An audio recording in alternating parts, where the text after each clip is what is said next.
This is Scott Silverman on behalf of the Florida Atlantic chapter of the NCGR. And of course, we all know that NCGR stands for National Council for Geocosmic Research. And it's an organization formed to promote the further astrological understanding and education in our postmodern world. So the NCGR wants you not only to know what you're doing, we want you to know why you're doing, and we want you to know the history of how others have done astrology before you. And I'd like to welcome our speaker today, Linda Berry, who has graciously agreed to participate in another one of our invigorating rounds of 20 questions. And she'll be telling you about the workshop that she is helming this weekend that starts on November 20th, 2021. And here you see the workshop will be from 12 noon to 6 p.m. The first part of the workshop will go from 12 noon to 2:15. There will be a brief lunch break and we'll resume at 2:45 and go until 6 p.m. And there'll be a 15-minute break during this second section of the workshop. Now, in my wayward travels through the world of first 20th and then 21st century astrology, I'd have to say I've only encountered a handful of truly original astrological thinkers and researchers, and Linda Berry is one of these original thinkers about astrology. She is a true astrologian in the way that the late, great 20th century Al H. Morrison used to describe himself, someone who remains a perpetual student, thinker, and philosopher of astrology. It's not enough, as I said, to know how it works. We want to know why it works. And Al H. Morrison borrowed that self-descriptor phrase, astrologian, from the Elizabethan astrologer William Lilly, who always chose to describe himself as an astrologian rather than an astrologer. We're hoping that this brief interview will nudge a few of you who are sitting on the fence about whether or not to attend this weekend's workshop on vibrational astrology. We want you to fall over on the side of definitely attending. Linda, if you would activate your screen sharing for me, that would be wonderful.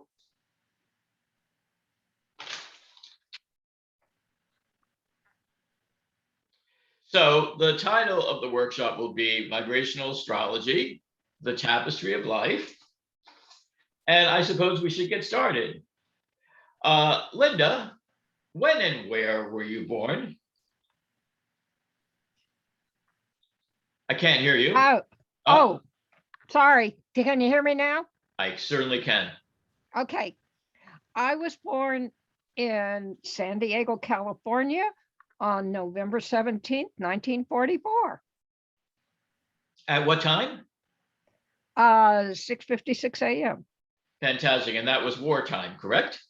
Yes. All right. Yeah, that was World War II. Oh my goodness. How long have you had a professional astrological practice? Well, that depends on how you define it. I've been reading charts professionally since about 1976. And for about the last 6 years, I've been mainly focused in astrology. I've always been a therapist, and I do a form of transformative energy work and energy balancing that is on the etheric level as well as the emotional level, soul retrieval and things. And all of that has been a focus through my life. I'm still doing some of it, but my main work these days is in astrology. Fantastic. When was your first chart reading? wherein you were the client?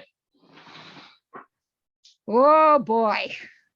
Well, you know what? How about I just rephrase that question? What was your first exposure to astrology? And Right. I believe it was your first exposure to the rule of three in astrology as well. Well, kind of, yeah. Um, in 1968, uh, it's hard to believe it was that long ago, but in 1968, I ran, I began to get interested in astrology. I also bought my first tarot deck that year. I think it was related to a Chiron square. But anyway, I began to get interested in astrology. And so I took this book out of the library. Now, this wasn't something I just automatically accepted. The book It was a book told on you how, astrology. It was a book on astrology. it was a book on like how to set up a chart. It was an astrology book, a basic astrology book. How to hand cast the chart. Yes. Yes, this was way before we had all these computers to do this stuff for us. And so what I did was I took this book out, I put the chart together, I read a few aspects. I went, that could apply to anybody, send it back to the library. About 3 months later, I'm checking the book out again. Of course, I didn't keep any of my material, so I'm recasting this whole thing and reworking with it. And again, the things I looked at were just weren't specific enough to me for me to buy. So book back to the library. Third time, I bring it out, and this time when I cast it, I look at the aspect between, one of the things I look at is the aspect between my moon Mercury conjunction in my first house and my Uranus opposing it in the seventh house. And so the book says, for this like Mercury Uranus thing, it says you get on a job and you learn everything in it and get bored by it in about 3 years. And then you're on to something else. Well, that's what I did. That's what I was doing at that point in my life with these jobs I was working on. And I'm going, some people stay forever on a job. That's not everybody, and that is me. So therefore, I said, well, maybe there's something to astrology. Because it seemed to specifically describe an aspect of your life. Yeah, because it specifically described something about me that I knew didn't apply to everybody. And so that was the start of my study of astrology. And I've been there ever since. I don't suppose you remember the name of the book. I don't. Way too long. I bet it's one a lot of us all looked at way back when. So, probably so. Well, let me ask you, who was your first astrology teacher? Well, my first astrology teacher was Carolyn Dotson in 1973.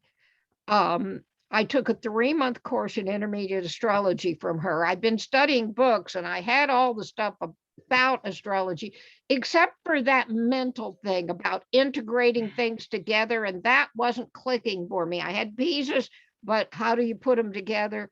And so I took a course with her. I'm an empath, and from interacting with her in that course, I got it. And that I really, really consider her to be a teacher in the sense that I studied and got my ways of operating from her. It was just, I learned this one concept that I needed. The name is familiar. I believe she wrote a well-known book on mundane astrology or the chart of the United States. Yes.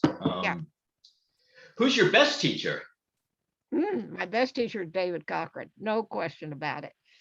Whom you studied with at the Avalon School of Astrology? Right. In Gainesville, Florida. All right. And when was that? I was in his first program, his first vibrational astrology apprenticeship program. which was between 2012 and 2015. I graduated in January 2015. So, in your humble opinion, as if there's any other type, what is the most outstanding feature of your chart? And yes, you may use any harmonic chart you'd like to address this question. And I think it's time to screen share again. okay. Just a minute here. Let me pull this up.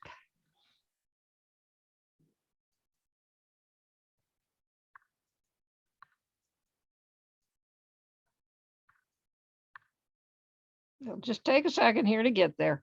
There we go. So that is a 309th harmonic natal chart. Yeah. That's a full pentagon, as you can see. And I didn't even know this was there until after I wrote Frequency Finder and came up with this really strong number in 309. And I'm going, what's that? And it turned out it was this pentacle. I'm going, oh my goodness. And what does this describe about you or your chart? Okay. This is obviously a 5-pointed star. It's a 5 energy within the 309th vibration, which actually works out to 1545. But don't worry about that. It describes you always have to start with the vibration first. The 309th vibration is 3 times 103, and it's a smooth flowing, working on actually a societal level on rebirth, regeneration of the spiritual awareness of society.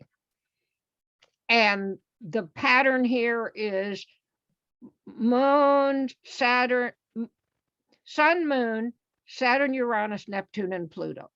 So it's a core of my being. It's a passion to tune in on spiritual levels and to open up to the universe and to the flow of all of that through me. Fantastic. So by the time people are done with the workshop, they'll actually have an understanding of how to approach such a chart. It's quite simple, actually, isn't it? Well, they'll have a little bit of understanding about it. I can show some of the principles of vibrational astrology in a workshop, but really working, you'll be able to do some things with it after the workshop. That's the best I can tell you. You'll understand it better. All right, good. You mentioned Frequency Finder. Could you tell our folks watching what Frequency Finder is?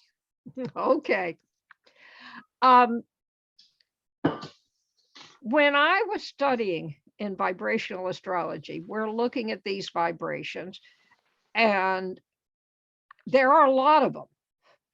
We're at least considering the first 360, and you can't go in and look at 360 different charts, particularly if you're working for a client. You don't have the time.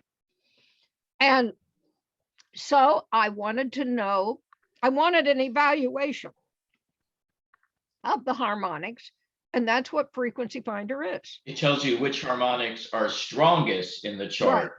Right. All right, and let's just quickly wait. There's one more thing. Okay, let's quickly address the idea that a vibrational chart, a vibration used to be called a harmonic chart. And I will do that, but I need to make one more comment about Frequency Finder. All right. Frequency Finder is an add-on to the Kepler and Sirius software programs that works with them.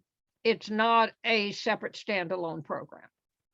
And it's an amazing add-on program, I might add. And I wouldn't like to leave home as an urban nomad without it. I want it on my laptop always. You have a background, I guess, in programming, because this is a big technical feat to come up with this type of app. Yes. What was your background in programming, and how did it affect your astrological work and research? Well, I've been programming since I've almost lost track. Um, I've been programming for 40 or 50 years. I started out with the Apple IIe. At one Wow. point, at one point, I actually worked full time. A couple times, I worked full time as a programmer.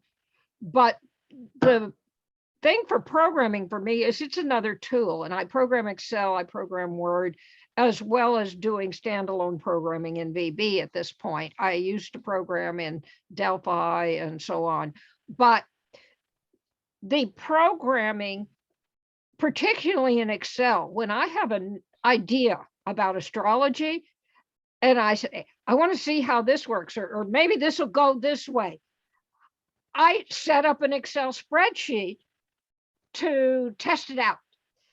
So I'm testing out things in an Excel spreadsheet, making reports off of them, things like that. I'm in the process right now of using vibrational astrology concepts to make a really interesting report on the houses, which is not something we normally use in vibrational. Well, we do use it. Well, David uses it, and the rest of us need to learn how to use it. So anyway, and so I'm doing a report that includes the things David has taught us about houses and some expansions of those ideas that need to be, that I'm testing out in this report. But this won't be part of the workshop, right? No, No? Okay. no, that's just what I'm programming right now. All right, great. What are your preferred predictive techniques when you're engaged in the active forecasting, astrological forecasting? Let's be specific. Okay, the most common technique, and this will be discussed in the workshop, the most common technique I use is a composite of the event with the natal chart. And that is very interesting, and I'll discuss what it is and why it works in the workshop. So in other words, you're giving a lecture at 12 p.m. Saturday, November 20th, and you would do a composite of your natal chart and the event chart of the lecture and see what the energies were in play. Yeah. Really, it's a really fascinating technique. What is your preferred house system these days? Oh, that's a loaded question. In vibrational astrology, we use 3 house systems. We use equal from the ascendant, equal from the midheaven with the midheaven on the 10th house, and equal from the vertex with the vertex on the 7th house. These 3 systems get combined in a quadrature where you have the ascendant on the 1st house and the midheaven on the 10th house. You kind of get some of both, which is probably why quadrature systems work. But to the extent they do. So anyway, let's not sidetrack. I could talk about houses for an hour or two. All right. All right. What's your most important advice to share with a journeyman astrologer? I think my most important advice would be question. Don't just accept what people tell you. Recognize that a lot of things in astrology have been handed down from not one person to another and never tested. And this is one of the things we emphasize in vibrational astrology is empirical testing, is actually testing against the charts of people that are really strong with the pattern in order to find out how it really works. And this is one of the things that makes vibrational astrology so accurate, is that we do test things. We don't just accept things because we think about them or because somebody else did them. Okay, great. How often do you look at your own chart? I don't like to look at it every day or anything like that.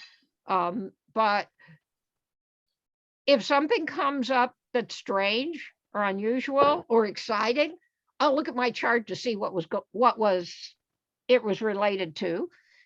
And I use my chart a lot as a second check after I do the empirical research work that I was just talking about. Then I'll pull up my chart to say, okay, now I've got an idea of what this is. What does it do in my chart?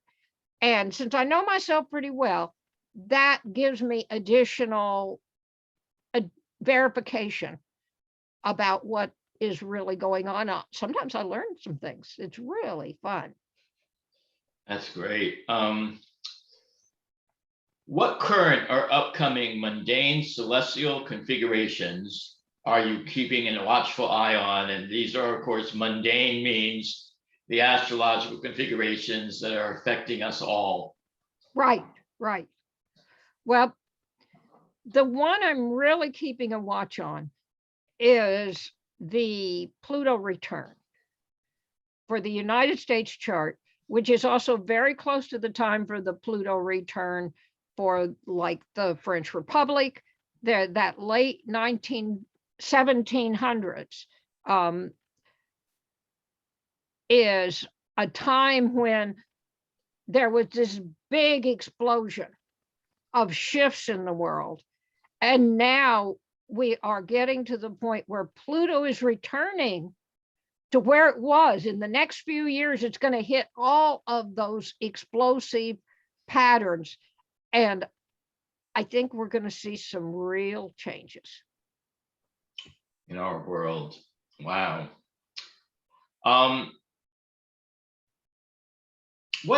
Which astrological authors have remained an ongoing inspiration to you? I've learned from several. I learned from Dane Rudger. I learned from Mark Edmund Jones, Liz Green, and of course, most recently, the material from David Cochran, especially the videos on his astrological channel, which is a subscription service for only $5 a month, and the material is amazing. That's Astrology DC? Yeah. All right. Yeah. Yes, and thank you for that reminder. Analog, but instead of just saying books, so many people are learning their astrology through videos now.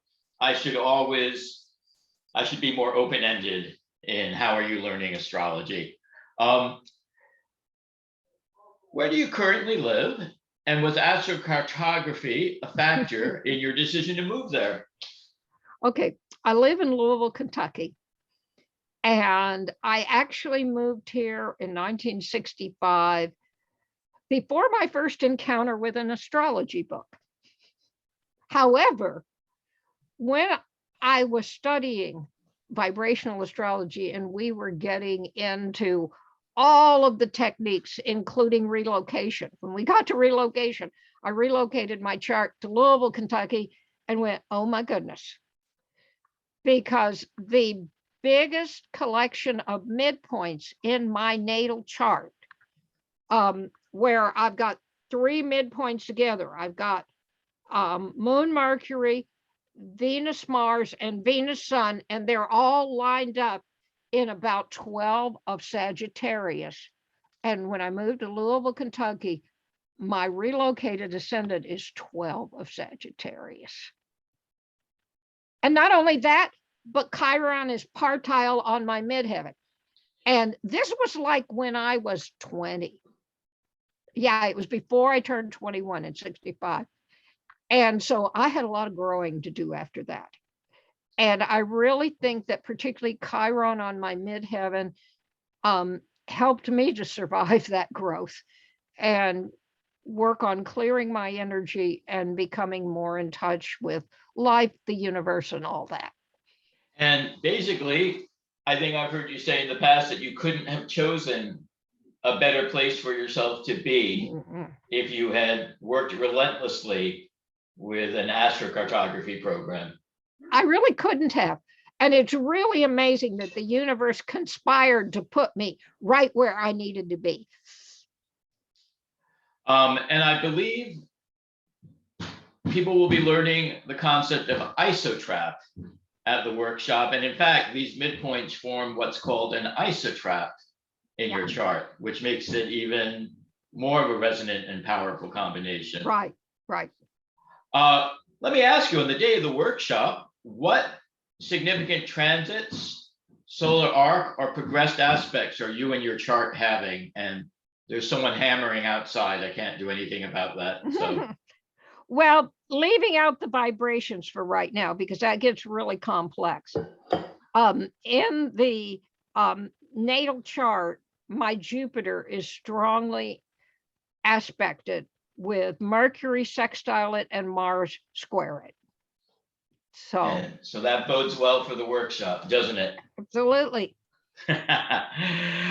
How did you become involved with vibrational astrology? That's an interesting story. And this also goes back to a question we accidentally skipped, Scott. Oh, no, there are no accidents. There are no accidents, right? Of course, of course. The through the years, in the 1970s, information about harmonics started to come out, and the Addy started doing his work. There were a few books. That's John Addy. John Addy, of course. John Addy, yeah. Okay. There were a few books that were coming out here and there. I was fascinated with harmonics, but I couldn't get them to work. I learned how to make a harmonic chart. I studied every book that came out that talked about harmonics, including getting David Cochran's book, Astrology for the 21st Century, which has a section on harmonics. And I'd make the harmonic charts. I'd look at different harmonic charts in my pattern, and they didn't say anything to me. And I knew they should. I knew they were talking and I couldn't hear them. So when in 2012, early in the year, David Cochran had a workshop in Cincinnati, which is 2 hours from where I live in Louisville, Kentucky. And I managed to arrange to go up to it for the weekend. It was an amazing experience. He was talking about harmonics. This is before we started calling them vibrations. Okay, he was talking about harmonics. He was showing us about different harmonic charts and how to interpret them. In the course of a 3-day workshop, there were 25 people involved. And he did like a 15 or 20 minute reading over the course of the weekend on everybody's chart. Everybody wanted him to do their chart. And these were 25 strangers. And he hit every one of them accurately on their behaviors. It was really amazing. One, he identified the kind of dance she was involved in. On another one, he got in the chart that she tended to like sit at home on her couch, and he told what she was thinking about. It was just, yeah. I looked at this, and I'd been practicing astrology at that point for a long time. I was a good spiritual and psychological astrologer. People usually walked away from my readings with their minds blown, all of that. But I knew I couldn't do what he was doing. I did not know how. Well, he announced that weekend that fall he was going to be starting his first course teaching vibrational astrology. And after dithering, this was the first time I'd met David in person, was at this workshop. All right. I'd read his book before, but I hadn't met him. So after dithering over the summer for a while about, do I really want to upend my whole astrology practice? I know this will change me. Do I really want to do this? I finally decided, yes, I do. I went into it, and I am so thankful that I did. It is so amazing. And it really is an order of magnitude over anything I'd ever experienced before. Amazing. And since David has stepped back a little bit, you're one of the leading educators now in the field of vibrational astrology, aren't you? Yeah. Okay. Well, I'm going to wrap this up. why should anybody care about learning vibrational astrology? What's in it for them? Vibrational astrology opens up the chart to a level of detail and specificity that really makes it a manual for your life. When you use these kind of techniques, and what's more, we've like opened up the first layer of this manual. And the stuff that I'm looking at, that I'm working with, opens up additional levels of depth and information, not just about the conscious mind, but about how the subconscious mind operates. And it really teaches you things that are amazing. Well, we're all looking forward to the workshop. And is there anything you'd like workshop attendees to do in order to prepare for your lecture on Saturday? Yeah, there are a couple things. One is be sure you have your chart out and there when you come to the workshop. Now, I will be working with the charts of some of the people in the workshop, kind of randomly selected out of the people that have submitted their charts. Information. And yeah, but also there's going to be a packet of material sent out in the next couple of days to people, and explaining some basics about vibrational astrology. Christine wrote some of that up, did a great job, and that'll help to prepare you for what we're doing. Okay, fantastic, Linda. Well, thank you for taking the time out of your very busy schedule to talk with me and talk a little bit about what the workshop will cover. I hope we see you all there, those of you who are watching this video. And on behalf of the Florida Atlantic Chapter Board and our Madam President, Mimi Alonso, I'm wishing you better living through astrology day by day and hour by planetary hour. So let me at least speak the website that you can go to find out more information. It's https://astrologyfla.com/event/Linda, that's LINDA -Berry, BERRY -vibrational -astrology and transits / For those of you who would like to submit your information to possibly be used in the workshop, you can email the following email address: the hour, day, month, wait, just your average birth information, the day, the time, the place, AM or PM, okay? It's got to be really accurate information. But it should be very accurate, your time, if possible. We hope that people were paying attention at that moment of great magnitude when you were born. So that's slankc@aol.com. I can't believe an AOL address. I hope I got that right. So anyway, we're going to say goodbye for now. And thanks for listening. And it's a wrap.